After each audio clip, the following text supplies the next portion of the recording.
how you doing, everybody? It's your boy Brogi Naric, back again with another episode of Playhouse. And this is going to be a little bit different because, as you can see, I have a guest with me.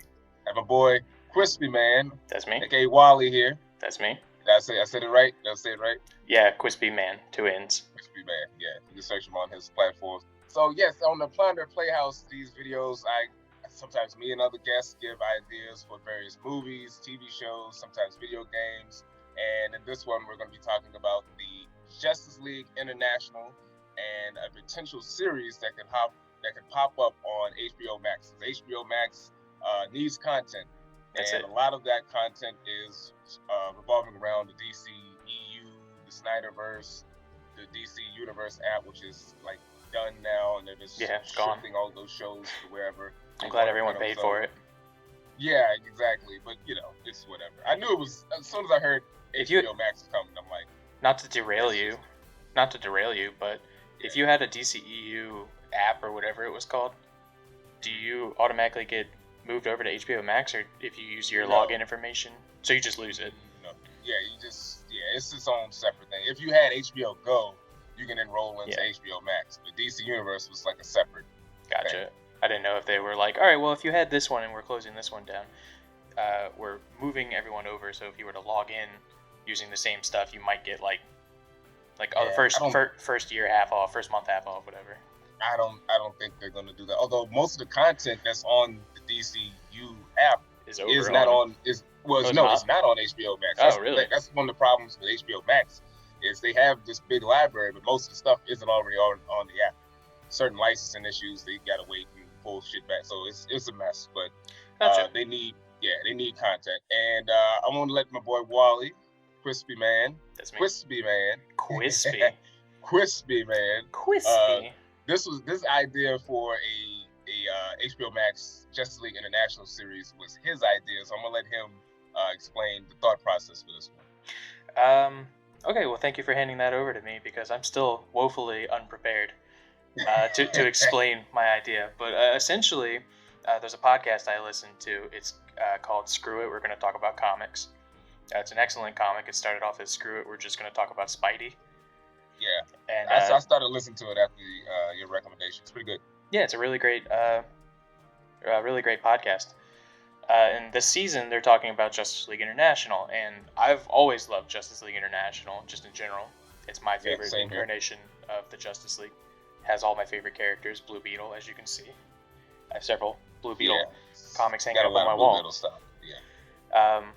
And they were talking about it, and as I'm listening to it, I'm going, this is a great idea for a series. Like, I think you could very easily take just the first volume or two and turn it into a new series on HBO Max.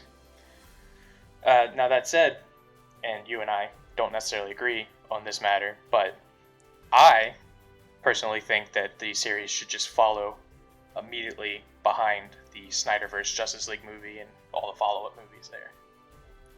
Yeah, which is not a bad idea. I think that would work because that's where the most of the groundwork is already at. Yeah. I don't necessarily think it's necessary, but if they do it that way, I'd be fine with it. I'm not going to have a big problem with it, but it's going to be also kind of funny to see how. I was thinking as like. Maybe because the Justice League team is not really an official thing, so maybe that could be like a thing where there's like some issues, like they're like, oh, they just took the branding of Justice League and then I've thought of that. Yeah, build a team, so it could be funny that way. I have that written down. It's a very Maxwell Lord thing to be like, well, they never did patent it or copyright it or and since they're all using fake identities, there's no way any of them could hold it. Yeah, that's a good point. So that's kind of how I was like, that could work. It's like the Justice League, there is the actual Justice League, Aquaman, Batman, Superman, but then there's just these random heroes that come together under that same name. But there's also, even within the Snyderverse or the Snyder universe, even in the Justice League movie, the Whedon Snyder one, they don't ever call themselves the Justice League. I don't believe, unless the Flash does the throwaway line where it's like, "What are we, some sort of Justice League?" Yeah, I don't think that didn't happen. What are we, some sort of Suicide Squad? Yeah, they didn't pull. I think they edited that one out. They beat them to that one, so they was like, damn it. I was like, the closest thing they have to forming the Justice League in that movie is the end scene where they're in Old Wayne Manor. It's like a big round table, Oh yeah. Big round table with 7 seats. Wayne room Manners for would be more. Hall of Justice. Yeah, yeah, that was anyway. Yeah. Just awful. But yeah, that's the so- essential. Oh wait, no, yeah, keep going. Oh yeah, I was gonna say, but that's the essential concept. Is that, at least in my own mind, what would a Justice League International series, following anywhere from 4 to 5 years after Zack Snyder's Justice League film, be like within that universe and within the context of that universe? Okay, yeah, and Justice League International series started in it was the late '80s, right? Like It was 86 or 87. Yeah, 86, 87, written by J.M. DeMatteis. And Keith Giffen was part of it as like breakdowns and plots, and Kevin McGuire did the drawings. One of the most iconic comic book covers.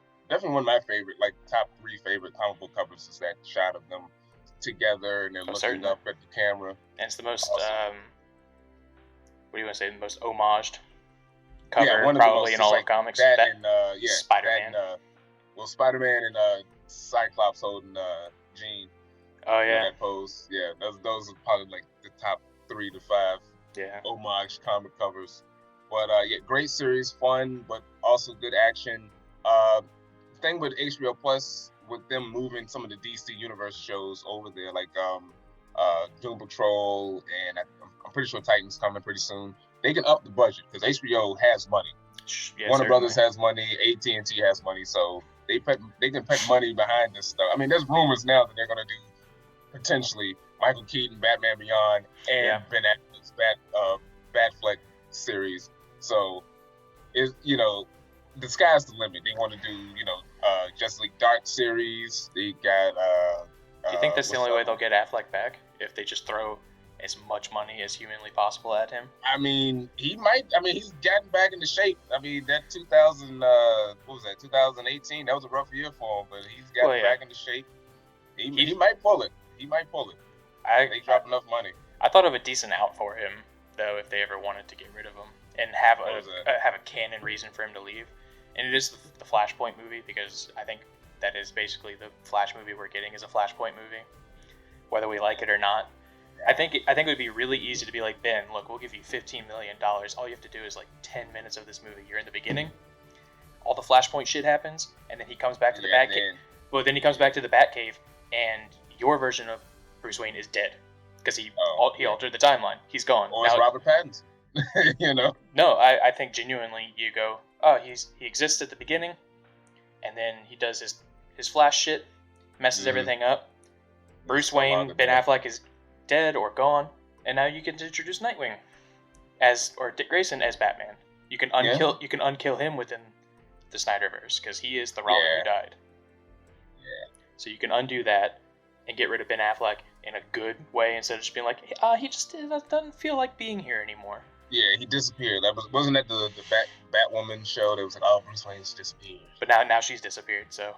Right, so everybody's disappeared. You can't have a Bat theme in Gotham. You'll disappear in CW. The rumor with that is that now it's going to be, it's not Lucius Fox. What's his son's name? I know Batwing. I know you're talking about. No, from what I heard, they was just going to cast another completely different female character, which I'm like. But I think just recast. From what I heard, they're not going to character, but whatever.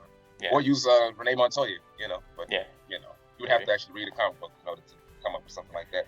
Yeah. So we're going to get into our casting picks for the Justice League International team. We got a solid lineup. I'm not going to go through the entire lineup right now, but a pretty standard lineup too. Yeah, as far as really standard.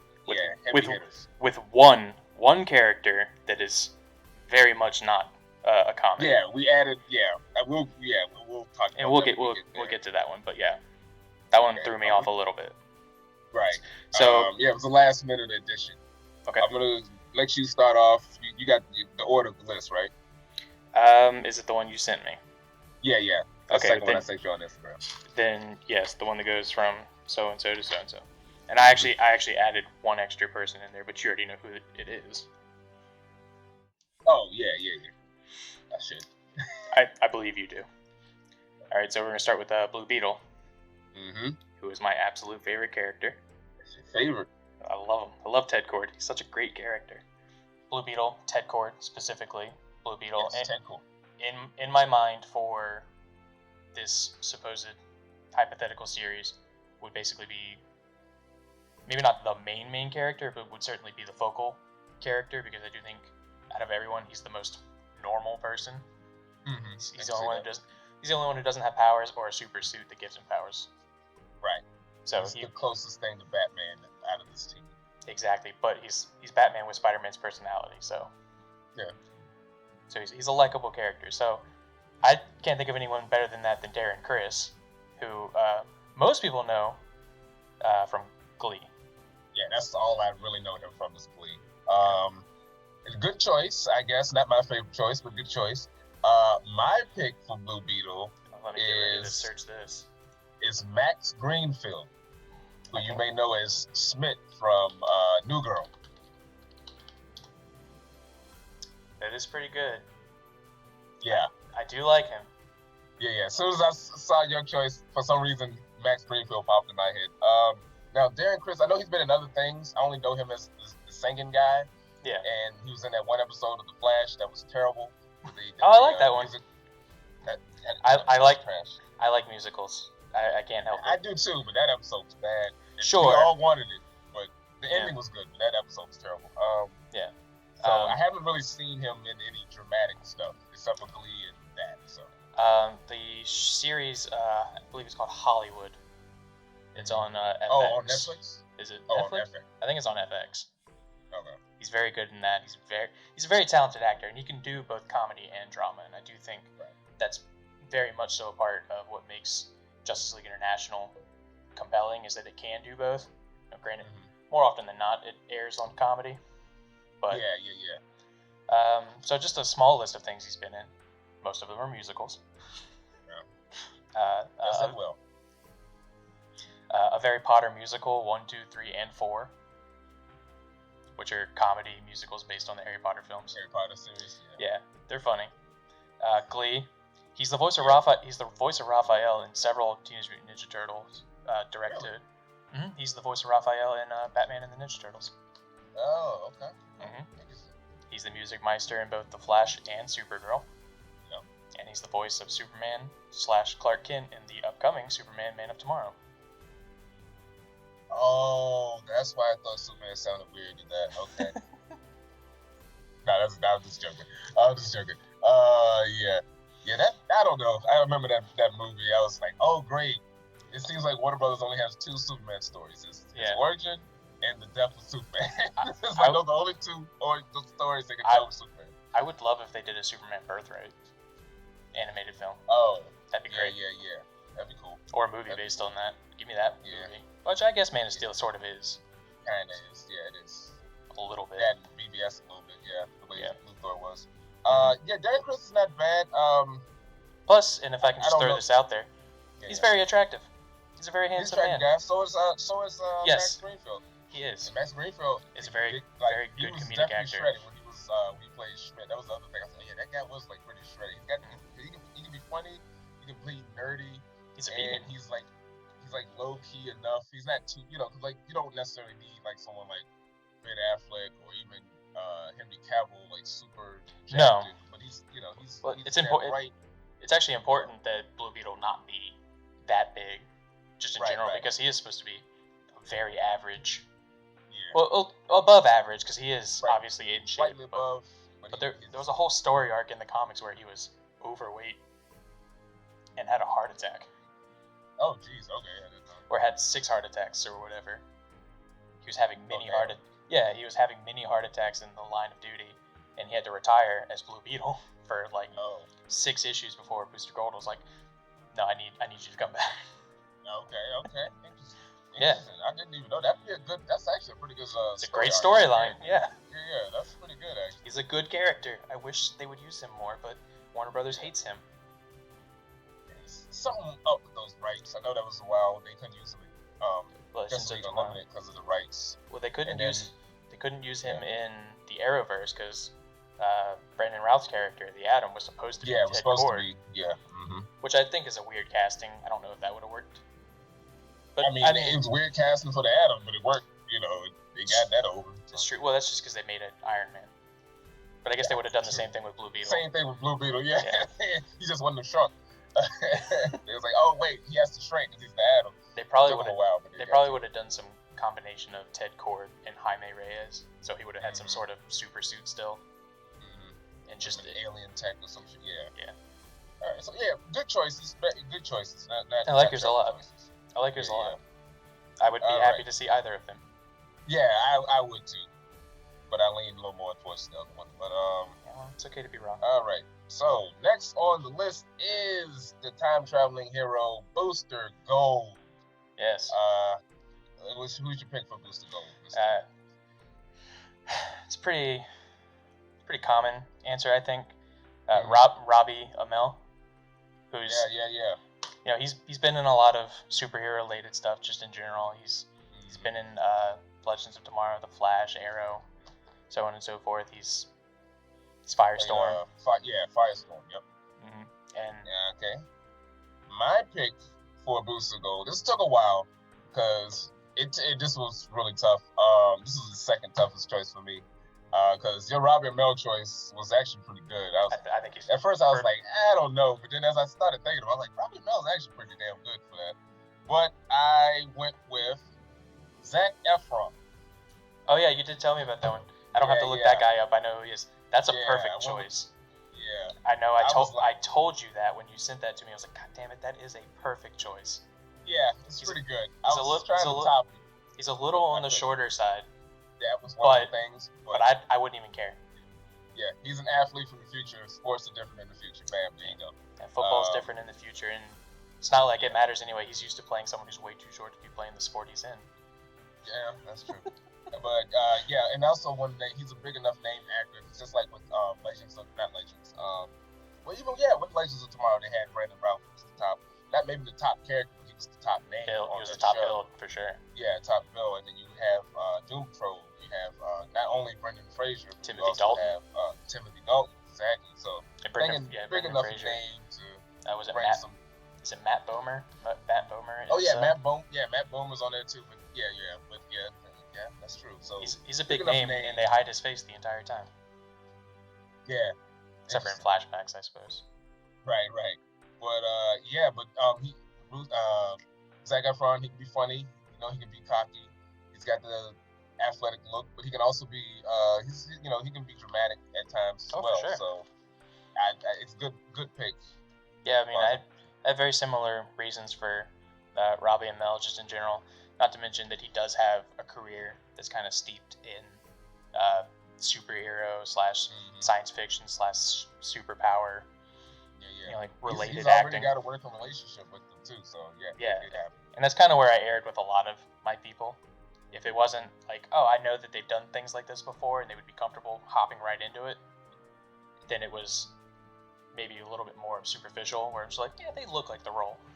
Yeah, and that was the thing when I was looking at the give him some blonde hair. Yeah, he could definitely pull that fucking look off. I don't even think give him blonde hair, because I think Robbie Amell, that's just kind of a joke with him in shows and TV now, is that he almost always gets cast as someone who is typically a blonde, and they do nothing about it. Like he was Freddy in the Cartoon Network original Scooby-Doo movies.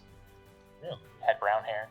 He's Firestorm, who is a blonde in the comics. But he has brown hair. Yeah, you're right. Huh, son of a bitch. So I just thought... Because he doesn't want to look too much like his cousin. Yeah. All right, so next on the list, heavy hitter. We have Green Lantern, a.k.a. Guy Gardner. Yes. My choice is Alex Isola. I believe that's how you pronounce his last name.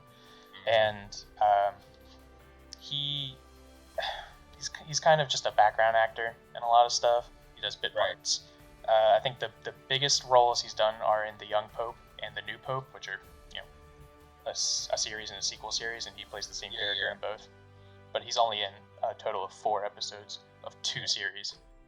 Right, and I think he was also on Orange is the New Black when I looked him up on IMDb. 1 episode. Yeah. Oh, okay. Yeah, that's what I was like. Oh, he's always doing sometimes 1 episode. I was like, why the hell did he pick this guy? Superficial. Right. My pick for Guy Gardner, I already picked this when I did my... you told me this was the hardest one. This was not the hardest one. This is the easiest one. I thought you said in your thing I said this is the easiest one. I already have a pick. Yeah, this is the easiest one. I did a previous video where I did the HBO Green Lantern series, which is supposed to be coming. Gotcha. And my pick for Guy Gardner then is the same one now, and that is WWE superstar Dolph Ziggler. Yeah, okay. I mean, it's pretty obvious. Yeah. You know Dolph Ziggler, he's a douche, character-wise. He's got a very I don't know him personally, but he's got a very punchable face. Yes. But that's kind of why I went. Mouth. That's why I went with Alex Isola. I can only assume he's a very nice guy. Right. I'm certain he probably is. But he does have a very punchable face. He looks like someone who's like, all right, that is a guy who is cocksure of himself. Like he does not care. He really does. You're not wrong. He really does look like that type of guy. He looks like a Guy Gardner. Nah, I wouldn't give him the bowl cut, but you gotta have the bowl cut. You don't gotta have the bowl cut. He hasn't had the bowl cut at least once. You gotta have. Sure, you gotta have him so he's got like basically the same kind of haircut that I have. Right. Where it's shorter on the sides and then I longer up top. Well, the thing is, flashbacks. Well, I was gonna say because when this gets wet and flat, it's a bowl cut. Yeah. So just okay. Well, there you go. Yeah. They can figure it out. They would figure it out. Yeah. But yeah. Interesting picks. Okay. Yeah, it was like mine was very superficial. Yeah, but it was like you chose someone though. You know what I'm saying? Like sure. Well, I chose someone who is more of an up and coming actor. Hasn't done a whole lot of big parts, but he has done a lot of little parts, and I think he has the look. And I would. Yeah, they got good size on him. He's a bigger guy. Yeah. Officially speaking. All right. So next on the list is the Brazilian hero Fire. Who I love this character. And this is kind of a happy accident because I didn't know it, but it's Ben Affleck's girlfriend, Ana de Armas. Ana de Armas. Or de Armas, I believe is how it's pronounced. But from Blade Runner 2049 is probably the biggest one she's in. Knives Out. She was recently in Knives Out. She was the nurse in Knives Out. She was Marta, yeah. Yeah. As well as, I was going to say, she's in the upcoming James Bond film that will be released sometime in the next 4 or 5 years. Oh, she's in that? Okay, I didn't realize that. I didn't either. Yeah. My pick for Fire is Yaya DaCosta. Ooh. Who I love this woman ever since I've seen her on. She's an actual model. She was on America's Next Top Model. She was on the last good season. Yeah, she's beautiful. America's Next Top Model. Last I know. She's also currently on the show Chicago Med, which I didn't realize. She recently, not recently, but she's been active for a little bit. Mm-hmm. She played Whitney Houston in some movie. Yeah. She's an actress. The movie's called Whitney. yeah, some movie about Whitney Houston. I don't know. So she was in it. But one of the reasons she's an actual model, and she's also from a Brazilian background, which I wanted to pick her because I realized as I did my initial list, I didn't have any sisters on the list, and I was like, it'd be good to have someone who's actually Brazilian, Afro-Latina, and she fit. And she's a model, so it all kind of came together. I was like, yeah, fuck it. She's great. I love her. Yeah. I'll say Ana de Armas is Cuban. She's not Brazilian. Yeah. But I did feel it's certainly important because fucking Zack Snyder would pick a white lady as soon as he possibly could and be like, This actually does seem like a casting choice he would pick, because that's one of the things, as much as I'm not a big fan of what Snyder was doing with the universe, some of his casting picks were really good. I say some. Not all of them, but some of them were really strong picks, like Cavill. Even though I didn't like him initially, as time was going on, I'm like, you know what? He's actually a really good pick for Superman. Maybe not the direction. I love Cavill. Yeah, he's a great person for Superman. Affleck was great. Gal Gadot was great. Ray Fisher's good. Fisher's fine. Yeah, he hasn't done a lot, but Fisher's fine. Yeah, I want him to do more. The only one I don't like is Ezra. Yeah, I didn't like Ezra. But that's the writing of the character, because I do think Ezra can be a talented actor and could pull off a normal person fine, but he's got a little bit of Johnny Depp vibe, but he's just let him be weird. Like, this will work, right? Sure. But De Armas is definitely like the heaviest hitter in my list as far as like big. Once I realized who she was, I was like, oh, she might be too big for this. She might be too big for it. Plus, Ben Affleck would be whispering in her ear, be like, no, don't do it. No, don't do it. No, don't do it. She'll be in something. I mean, she's his girlfriend right now. She'll probably be in this somewhere in this DC shit if that lasts potentially 3 years, potentially. Not bad choices though. So those are picks. Next up is Ice. I'm actually very excited to see who you pick because this was the toughest one. I don't know why, but Ice was the toughest one. And after I saw your pick, I was like, God damn, yeah, just give it to her. But so I had to top your pick, but give us your pick. My pick is Candace King, who most people know from the Vampire Diaries. Yeah, I didn't know her, but as soon as I saw her look, I was like, oh yeah, she definitely like. She's a white girl with blonde hair. Yeah. Striking blue eyes. I'm saying, but she's very Norwegian / Scandinavian in appearance. Yeah. So which fits with Ice because she's from that Scandinavia, region. yes. And she has ice powers. She's also a model. Her and Fire are besties. And and she also has like a relationship with Guy Gardner. Guy Gardner as well. Him being the brash asshole, and her being like the nice, very calm. Yeah, very calm. My pick for Ice is Susanna Fielding. Excuse me. She's a British actress. She's been in some comedy. I was trying to find either someone Scandinavian or someone who's been in comedies who's attractive woman. And she's got that cutesy look. She's very cutesy. She's been in the Alan Partridge, the recent Alan Partridge series. She was also on the show called The Great Indoors with Joe McHale, and McLovin was in it. Stephen Fry was in it. She's been in some stuff. Yeah. But yeah, that was my main reason. I wanted someone who's good looking but also can do comedy. Yeah. And so those things, and had a certain look. So those are my reasons for picking her. Yeah, I mean, I kind of went with a pretty superficial. She is a natural blonde. She's very, very, very blue eyes. She looks again. She has a very Scandinavian, Norwegian sort of look and feel to her. She looks like Ice, like legit. So. Yeah. Plus, with 171 episodes of Vampire Diaries under her belt, having to go through that show, she can do anything. Yeah. I can. Yeah. Plus, she's played a superpowered character before because of that show. So she'll be perfectly used to being rigged up and thrown around. Connection. Yeah. CW connection. See, I'm keeping it all in the family. Yeah. I see how you work. Like West Virginia. This one's gonna be interesting. Yeah. Now we're gonna do both. This next one we're gonna do Mr. Miracle and Big Barda together. Okay. So give your names together when you give them out. All right. So. Okay. Well, for Mr. Miracle, I have Mina Massoud, who played Aladdin. Yeah, the recent Aladdin live action. And for Big Barda, I have Jodie Turner-Smith, who is from Queen and Slim, most recently. And when I first was doing this, I thought it was Sophie Turner, and then I went back and I was like, oh wait, no, it's not Sophie Turner, it's Jodie. I'm like, who the hell is this? And I was like, oh, the chick from Queen and Slim. Yeah, she's fantastic. I haven't seen her act before, but I'm like, well, hold on. Well, I'll say it now because. They're threatening to do and I do mean threatening. They're threatening to do a live action New Gods movie directed by Amy DuVernay. And I think Sophie Turner-Smith is probably going to end up being Big Barda. Like legit is going to probably be the pick. That would be awesome. Once I saw who you were talking about, I'm like, oh yeah, she most likely is going to be like a legit pick for Big Barda. I think she'd be perfect for it. I think she would be perfect for it. You might be onto something with that one. Yeah. My picks for Mr. Miracle and Big Barda are Riz Ahmed and Laura Prepon, aka Donna from that 70s show. I do like Riz Ahmed. Yeah. I don't like Laura Prepon, but I think I don't like her as a person. You don't like Donna? No. You son of a bitch. Donna's the shit. I'm not into the Scientology thing. Oh, she's a Scientologist? I think she's... yes, I believe she is still a Scientologist. I don't know if she's gotten out or not.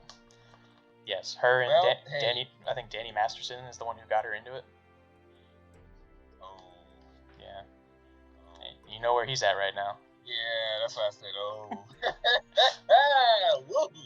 But I could see her, because she's very tall. I see what you're going for. She's very much got the build. Yep. Which, and she can be funny. Tall and confident. She could be the hard ass. And then Riz Ahmed, he's got a slighter build, but also he's a great actor. Like he's a fantastic actor. Yeah, and I was gonna probably pick him even before you picked boy from Aladdin. But he's not a bad choice either. I like him in that movie. I like him a lot in that movie. I don't love the movie, but I do think he was probably the best part of that movie.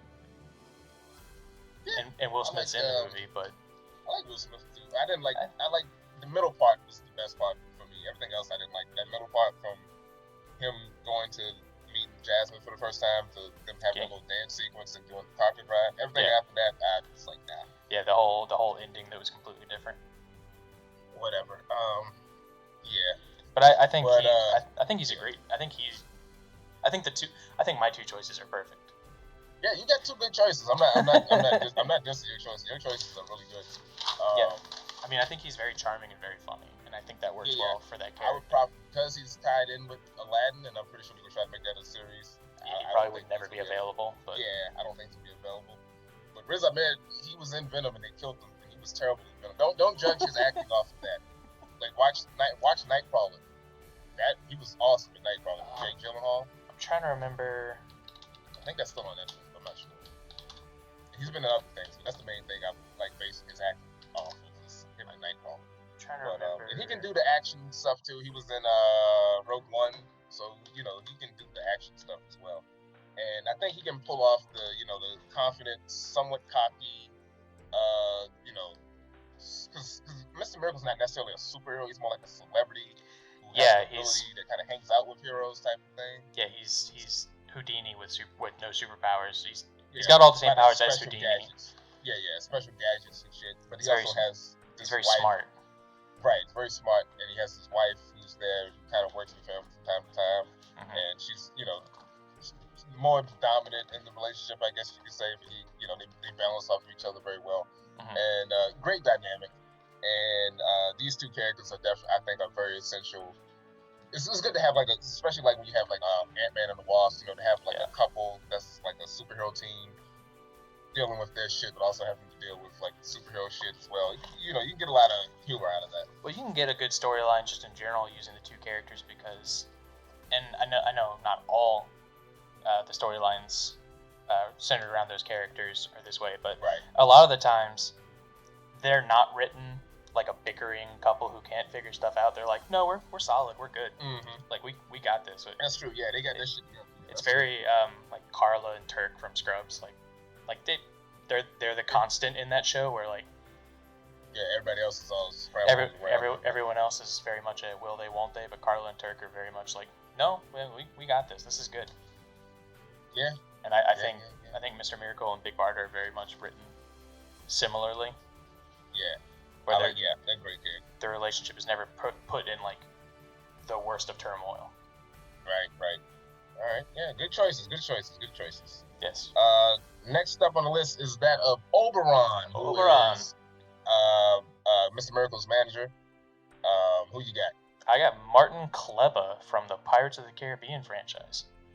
Right. He was my pick. I didn't even know who he was, and I was like, what's that guy? I want that guy. And then I was like, oh wait, that's the same guy. And I was gonna pick him. I mean, we could pick the same guy. Came across another actor. I swear to God, if you say Dinklage, I'm gonna smack you. No, not Dinklage. No, not Dinklage. He would be good for it, I'm sure, but. Oh yeah. Mark Povanelli. Oh my God.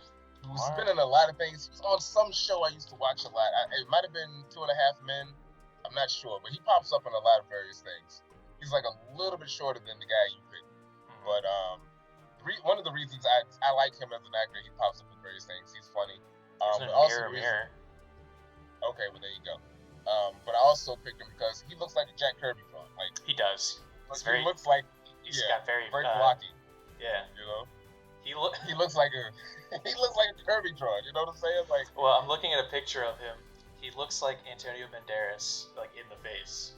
A little bit, yeah. A little bit. Yeah, he does kind of got that look. Yeah, a little bit. He looks like Antonio Banderas mixed with John Leguizamo. And I don't mean that in a bad way. Right. I wouldn't consider that an insult in any way. But yeah, no, I think that would be great. I love Martin Kleba because I know he's got very good comedic timing. He's a very well-known character actor in Hollywood. He's got 141 credits, which is the highest of any of the people on my list. Yeah. He's done a lot of shit. He's been in a lot of shit, unfortunately. Just last year, he was in 3 clown-related movies. That were unrelated to one another.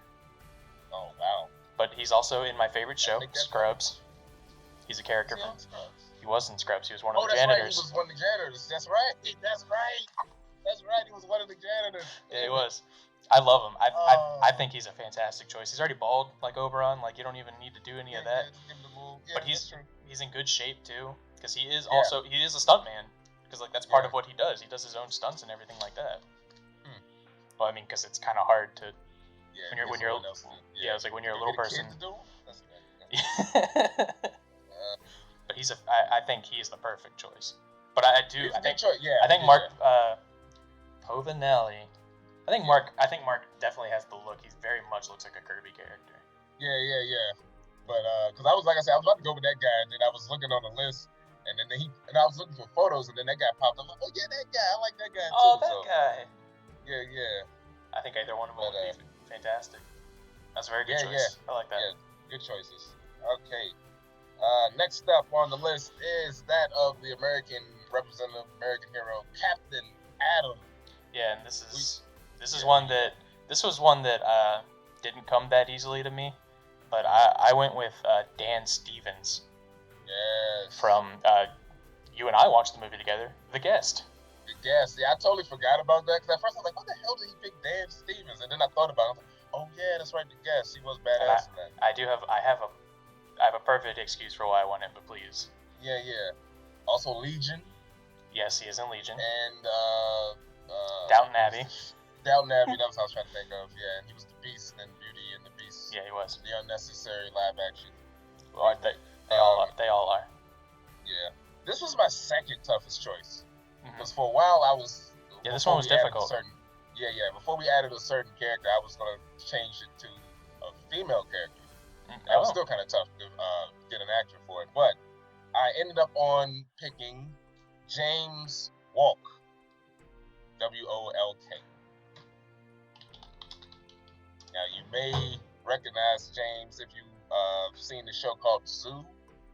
I haven't seen it, but he was in it. I've never seen it, but I do recognize his face. Yes, he was also on the Watchmen series. He played Senator Joe Keene. Gotcha. And he's also the voice of Superman in the Harley Quinn DC Universe show, which I did not know that until I So each of us have picked someone who's done Superman's voice. Look at that. Okay. Yeah, that's right. Yeah, I was picking someone. I was picking someone because he's a good actor, he's good size, but he also has that all-American look and vibe to him, which I think is something you should have for Captain Atom for the most part. Since he's like, you can play him as the more strict, like stern military type guy, kind of like what they did in Justice League Unlimited cartoon. Yeah. So my main reason for going with Dan Stevens, and again, this one was difficult for me, just in general, because I don't like Captain Atom as a character. Yeah, he's not one of my favorites either. He's written very poorly most of the time, but I think Dan Stevens kind of has this habit of playing the super American role whenever he plays like an American, especially in The Guest, where he's like, I was in the military, and I'm the most American person in this room, and I will kill everyone here, so on and so forth. Yeah. And Legion, where he can play someone who is very, very eccentric and out there. And I think Captain Atom is just kind of that character, is the all-American American.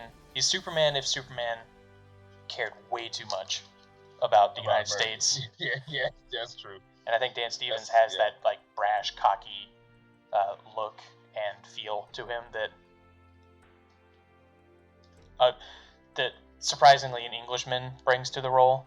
Right. Than any actual American, but I think that's also why it works, because he's just doing he's doing a parody of a super American. That's a good way of looking at it. That's a good way of looking at it. So that's a bad show. Okay, because at first I was like, why the hell did he pick Dan Stevens? But the way you explain it, like that's not bad reasons for picking him. He's an American. American, yeah. Which, like I said, was one of the reasons why I chose James Wolk. I was rewatching. He's got a great look to him. A little bit. Yeah, I was like, he's got a good look. He's in shape. He can be that. He can be, nice guy, but also be sort of asshole-ish if it requires, and he can pull off both. Yeah. And I think you should be able to do that with the Captain Atom character. Because I know sometimes in the comic he was played as sort of kind of goofy, but then there were other times he's always like the butt of stern. the joke in the actual comics. Yeah. Which is why he wasn't in the actual comics for long. I think my biggest exposure to Captain Adam's character, besides Justice League International, is Batman and Superman, Public Enemies. Oh yeah, he was That's what I was thinking of too. Where they kill him, I think. Where he gets sacrifices killed. himself. He gets killed on accident. Yeah, by accident. Yeah, I forgot he was in that. Yeah, that's actually a good point too. But he's like a huge, like asshole American in that, and I think I would want that character because I think it's a good, what's the word, caricature. Yeah, also nails home the whole international thing. Yeah, which is the reason why we decided to add this extra character that I know nothing about. I don't know much about him. You didn't Google him? I Googled him briefly. I was like, that's a lame costume. Yeah, same. The character of Pravda. Yes. Was a Russian superhero. Now, originally on the team, there is the character Rocket Red, but I decided not to go with Rocket Red because a lot of these DC... Yeah, he's Iron Man. He's Russian Iron Man. And a lot of these DC shows already have guys in armor suits. You got Iron Man. You got Adam. You got Stripe on Stargirl. Mm-hmm. I'm pretty sure there's another one. So. Oh shit! I forgot about Stripe. Stripe basically is just just Iron Man. Well, no, I was gonna say Stripe is almost exactly like a Rocket Red costume. Yeah. It looks almost the exact same. Right. No, I want to do something different. I do think having the Rocket, to go on a tangent, I do think having the Rocket Reds in the series would be fun. Mm-hmm. Because there's more than one of them. They're a whole team of people, and they're just differentiated by numbers. Yeah. So I think that would be fun, just as an enemy, or that too. Or someone who starts off as an enemy, or is perceived as an enemy but isn't actually. Right. And with Guy Gardner being an asshole, being just as much of just as much of a machoistic American as Captain Adam could be. Yeah. But that could work. My choice for Pravda, again, knowing almost nothing about the character, is Anastasia Baranova. She's known from Z Nation, which is a sci-fi series on Sci-Fi Channel. Right. She's She's a Russian American actress. She was born in Russia when it was the USSR. Okay. My pick for Pravda is Mila Kunis. That's not bad. Yes. Meg from Family Guy, Jackie from That 70s Show. Isn't she? She's Czech, right? Isn't that where she's Ukrainian? I can't remember. Bosnian. She lived in the USSR as well. Mm-hmm. And Pravda is a Russian hero. Yeah, we both somehow both got Russian American. I was just looking for someone who's funny, and then she popped up, and then I was like, oh yeah, she does have a Russian background. So also another name actress, but Pravda is a Russian superhero. She was part of this team called the People's Heroes, which is like an old 70s Russian sort of superhero / villainous team during when the Cold War was a thing. Yeah. And her character relies on telepathy and mental manipulation power. So not necessarily a big physical. Yeah. Not a big physical powerhouse, but someone who can like alter people's minds and stuff. And I think you don't necessarily need someone super jacked to play a character like that. So, no. So Mila Kunis being as tiny as she is, I think that would fit. And I also wanted this to be sort of like the character of Zari, who's on Legends of Tomorrow, who is the comic book character Isis, who was part of Black Adam's wife and all that, but they put her in the show, but they changed her character around. Gotcha. And I think you could do something like this, taking another obscure DC character, changing them a little bit. And that was my basis for picking this character. It was tough picking other Russian characters, because it's not that, they're there, but none of them are like anything really besides this Rocket Red and fucking KG Beast. And I'm like, can't turn KG Beast into a superhero. You could start him off as a superhero and be like, oh, he was undercover evil the whole time.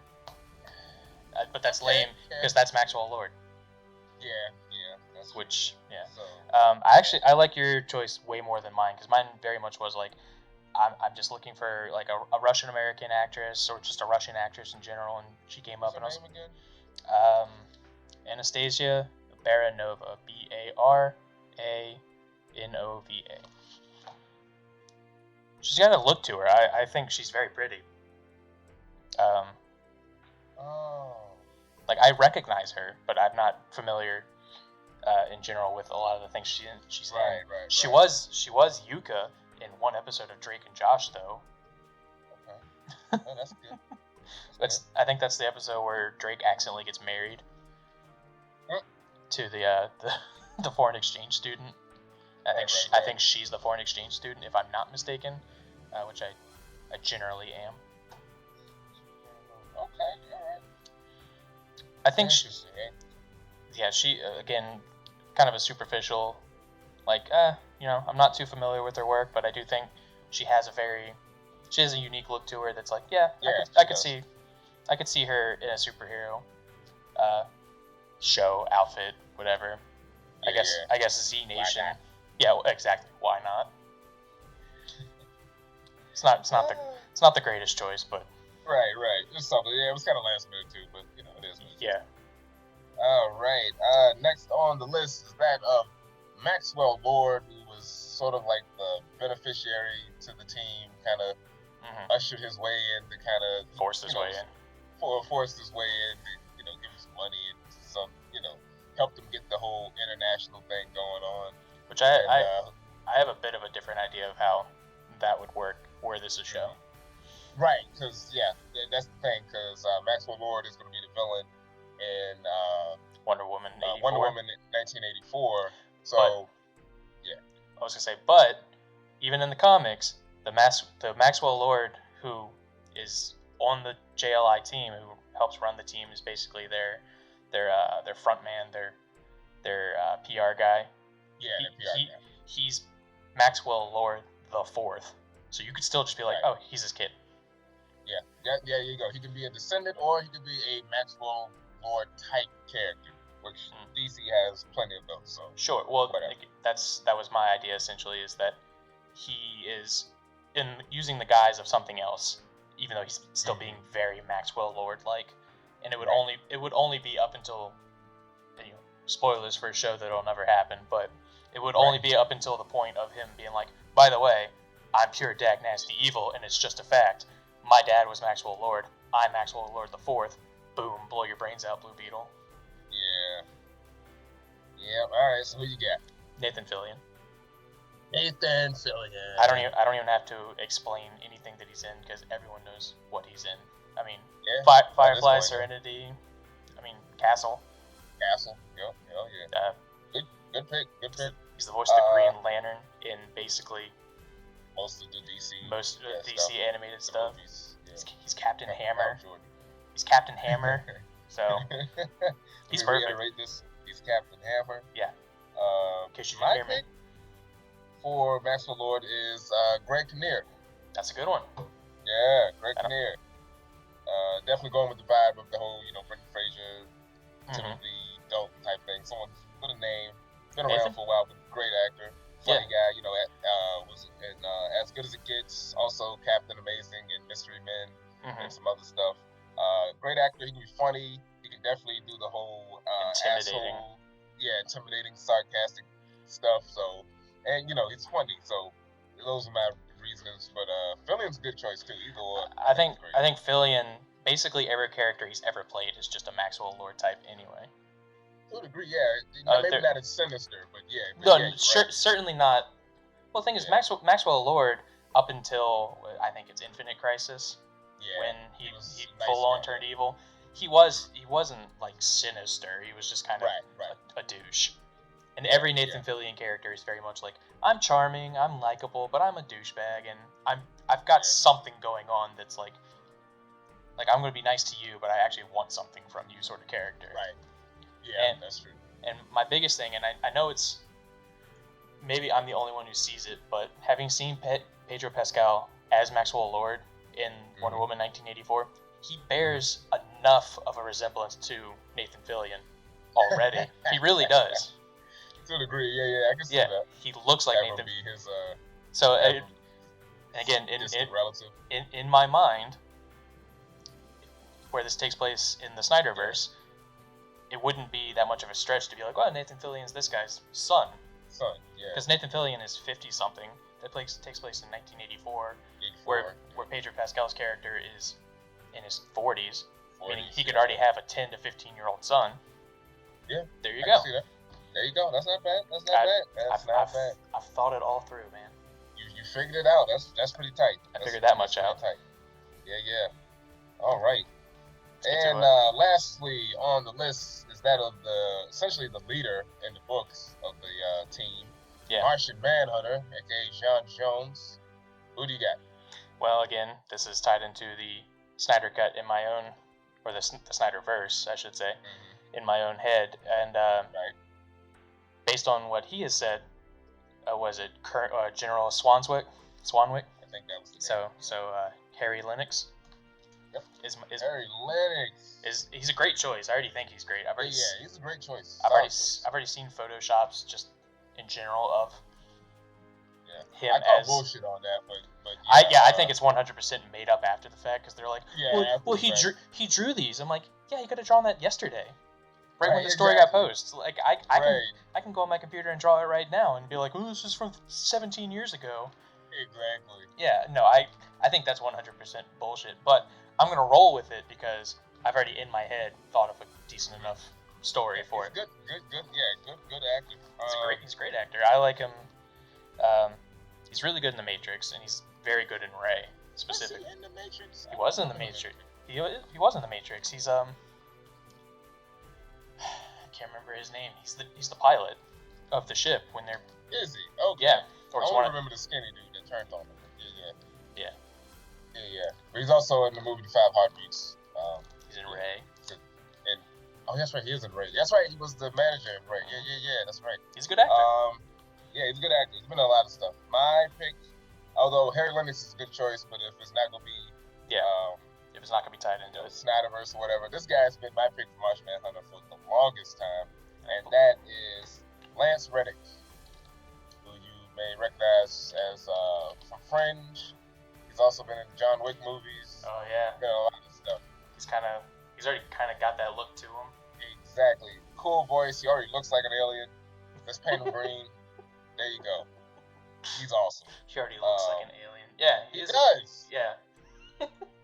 He does.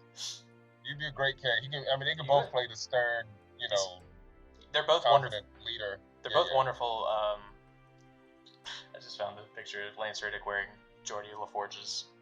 Oh, you never seen that video? That was on Eric Andre. I've seen it. I just forgot about it.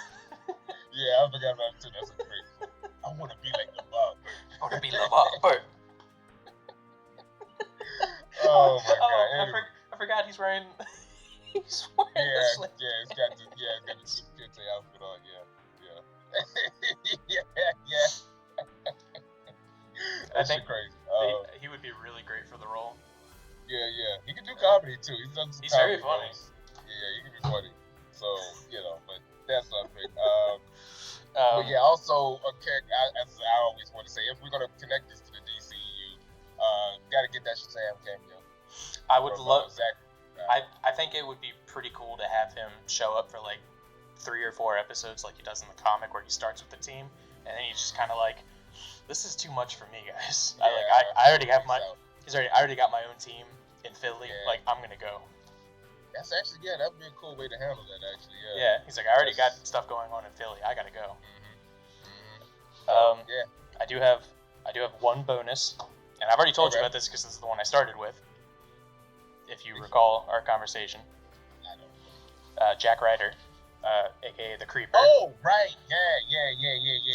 Because in the early issues of the Justice League International, he is pretty much the main constant protagonist of theirs, where he's constantly calling into question their decisions. He's very much he's an O'Reilly type or a Bill Maher type. He's very much just like I'm leaning 100% one way or the other. I do not like this. He's a newscaster, reporter. My choice for that is Colin Ferguson, who I don't believe you were familiar with until I was like, he pointed it out. And then I was like, oh, that guy. Yeah, he's well known for being in Hallmark movies. And if he's not in those, he's in the sci-fi original series Eureka, which I think is a great show, and I think Eureka, yeah. Did you say he was also the Maytag guy when they used to do those Maytag commercials back in the day? He was the Maytag guy. I like him a lot. He's got a very assertive voice, just in general, and I would love to imagine him just being this crazy oppositionist against the Justice League, who just gets on TV or gets on the internet, because hell, he could just have... Yeah, kind of like... he could just be a Keemstar type. Kind of like, what was his name? J. Jonah Jameson. Not Jameson, but the one on Young Justice. Glorious Godfrey. When they had Tim Curry doing Glorious Godfrey. Yeah, essentially doing the exact same thing. Until you're like, hey, we want him to actually be the Creeper. And then you could just do that. Yeah. That's not a bad choice. I had a quick idea. I kind of forgot about it, but I was leaning more towards him actually being the Creeper as opposed to just being an outside antagonist, which that's a very good way to handle that character. I'd like to start with him not being the Creeper. Yeah. My pick is Thomas Jane. Thomas Jane is fantastic. Yeah, from he was the Punisher back in the day. He was in also Predator. On had the Expanse. He's on the Expanse. Mm-hmm. If you ever watch that on Amazon now, Expanse is great, and he's great in the show. And if you want someone who can just be kind of in your face, kind of tough guy, but then also kind of like crazy, like what the fuck is wrong with this guy? Thomas Jane is your man. Thomas Jane's great. What's that Netflix movie he did that's based on a Stephen King short story? It's The Farm. Oh, was that the woman in the cornfield? Mm-hmm. Was it that one? Well, he's a farmer. Yeah, there is a cornfield, and he and his son. Spoilers for anyone who knows this movie but hasn't watched it yet. I'm not watching. He and his son kill his wife and mother, essentially, to get freedom. But then they're both kind of haunted by that decision. Okay. It's a fantastic movie. It really is. But right.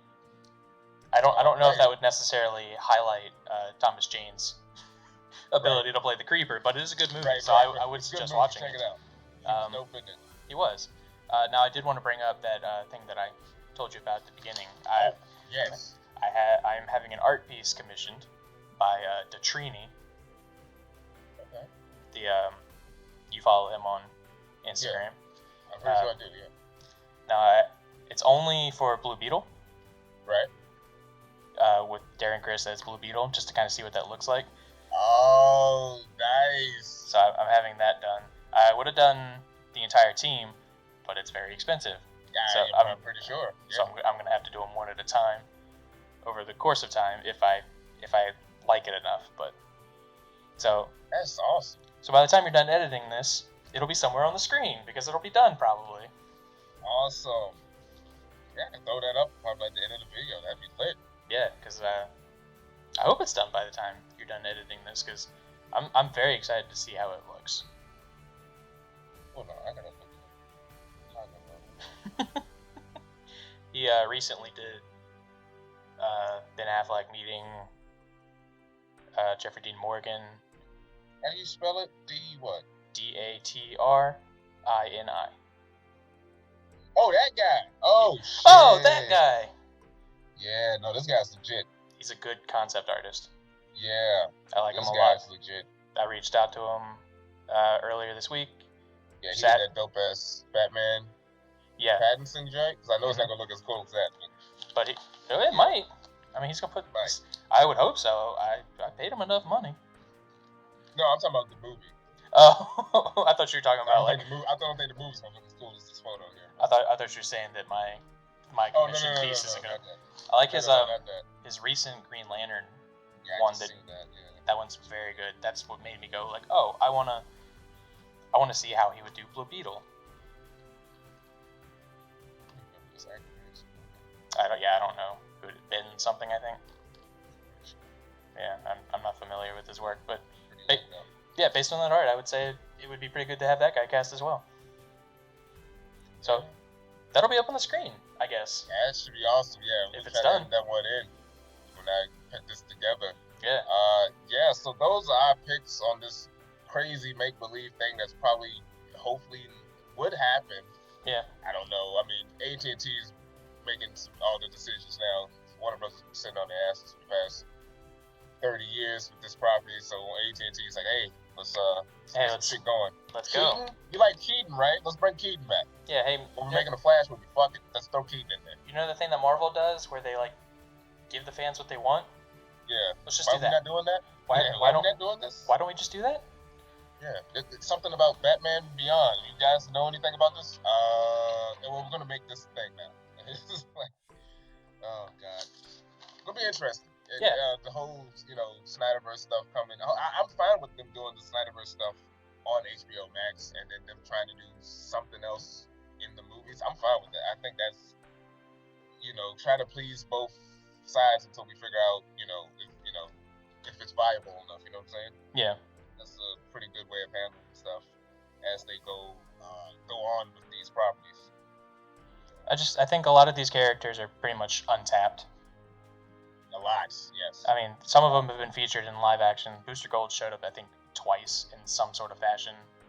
Yeah, he was in Smallville.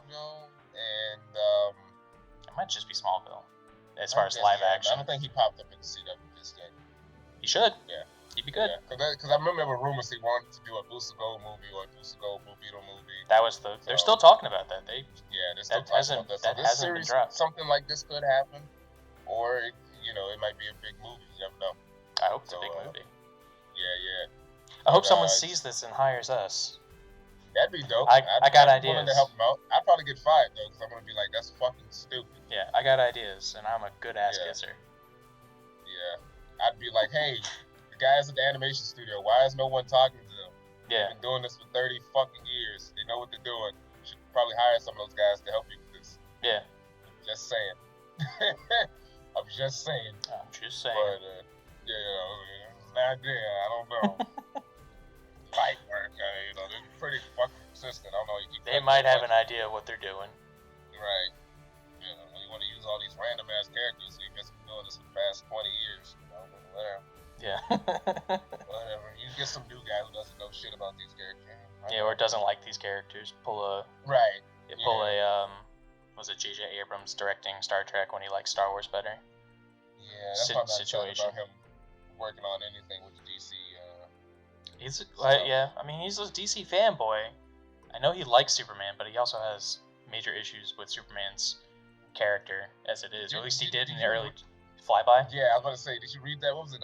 Was it Unbound or Unhinged? Something like that, where he wears all leather and he's got a buzz cut or whatever, and he's all hardcore. Yeah, he's got Lex Luthor is like a secret. It's a secret Kryptonian or some bullshit. I was like, nah. Yeah, so it's like, that's all. He's a DC fanboy. I know he is because he likes Superman, but he has huge issues with. I'm fine with him producing, him directing. I don't need him involved in anything. I'm fine with him putting money towards. Yeah, towards the project. But other than that, that's all. I don't need any more than that. Yeah. Same with Snyder. I don't need him directing either. Let him produce. Let him do some cinematography. Have him do a couple of designs. But I don't need him writing or directing shit. That's just me personally. Yeah. All right, so that's the video. Thanks for watching. Don't forget to give this a like. Subscribe to the channel. I want to thank my guest, Mr. Wally, aka Crispy Man. Yeah. Go follow him on his platforms. He's on where can they find you at? Twitch and Instagram under the name Quispy_man with 2 N's. There you go. And I'll have links in the description. Yeah. And that stuff. And thanks I don't for post anything good, so. Yeah. But thanks for watching and stay tuned for more videos. Yeah, thank you. Peace. Peace.